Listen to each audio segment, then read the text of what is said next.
Crawfish and rice make a great combination for both the dinner table and the farm. Most of the mud bugs that end up in your crawfish boil or local restaurant are raised in ponds that alternate with rice farming. The solution to Australia's agricultural crisis wasn't found in laboratories or boardrooms, but in the muddy waters of rice paddies, where millions of tiny red claws were about to rewrite the rules of modern farming forever. This is the story of how a desperate gamble became a global phenomenon, and how sometimes the most ridiculous ideas turn out to be revolutionary. The year was 2023. Australia's rice heartland was dying. John Mitchell said, "I watched my neighbors pack up and leave one by one, fourth-generation farms just gone.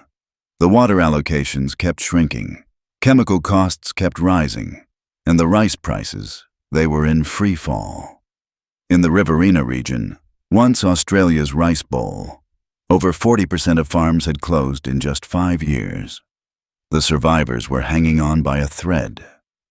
Dr. Sarah Chin said, "We were running out of time. Traditional farming methods were becoming economically and environmentally unsustainable. We needed something radical, something that nobody had tried before. But what they were about to propose would make headlines for all the wrong reasons." The breakthrough came from an unexpected source, a 3 a.m. research session that would change everything. Dr. Chen said, "I was scrolling through agricultural papers from Hubei province when I found it. Farmers there weren't just growing rice. They were growing crayfish in the same fields, and their profits were astronomical. The numbers were staggering. Chinese farmers were earning double, sometimes triple, their previous income. Chemical use had plummeted. Yields had soared. But there was one problem. Nobody in Australia believed it would work. Board members said, "You want us to put what in our rice fields? This isn't farming, it's madness." For 6 months, Dr. Chen's team faced rejection after rejection. Then one morning, everything changed. The call came from a farmer so desperate he was willing to try anything. John Mitchell had nothing left to lose. John Mitchell said, "My wife thought I'd lost my mind completely. Honey," she said, "we're rice farmers, not seafood restaurants." But I looked at our bank statements, looked at our dying fields, and thought, what if this crazy idea actually works? The preparation was meticulous. Every detail mattered. Too shallow, and the crayfish would die in the heat. Too deep, and the rice would drown. Dr. Chen said we weren't just throwing crayfish into rice fields and hoping for the best. This was precision agriculture meeting aquaculture. Every pH level, every temperature reading, every stocking density was calculated.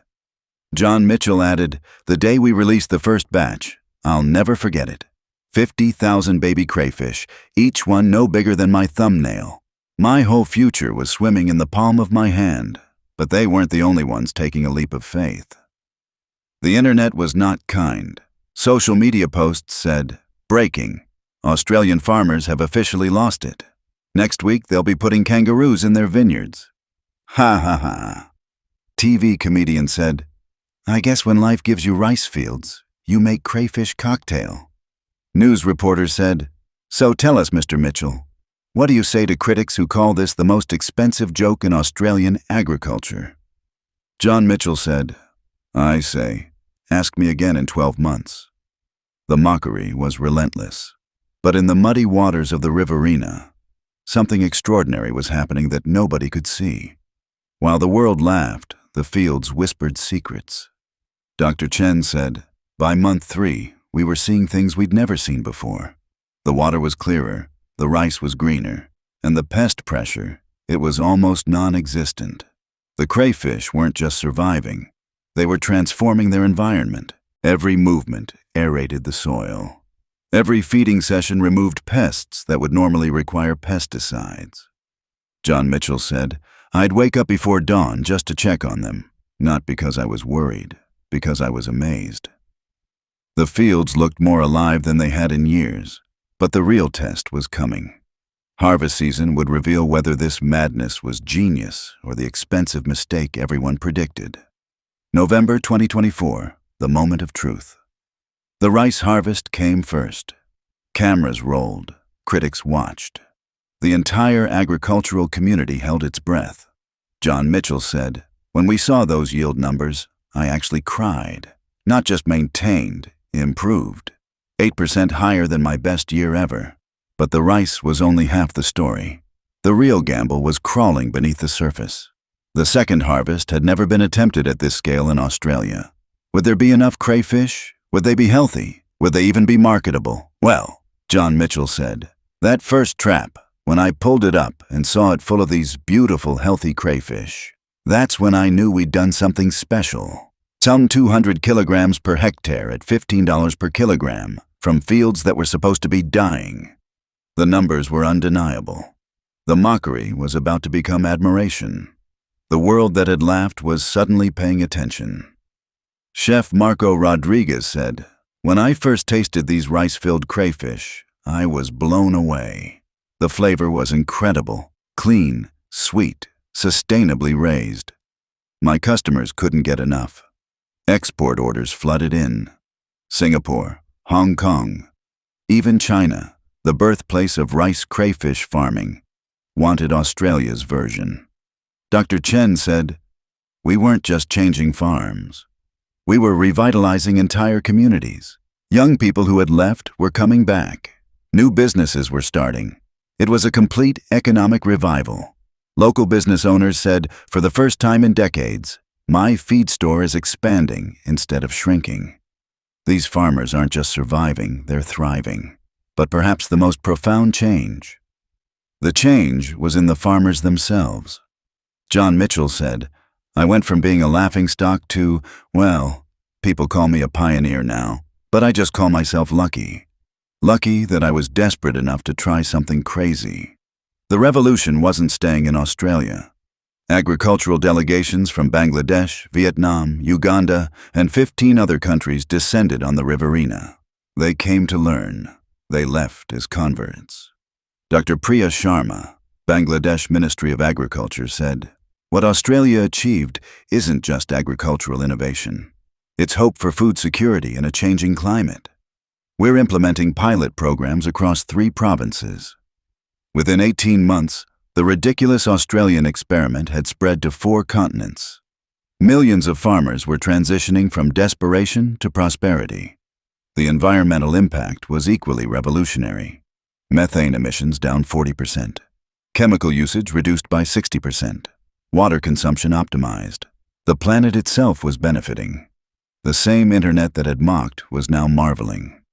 Viral video creator said, "I literally can't believe I'm saying this, but crayfish farming might have saved Australian agriculture.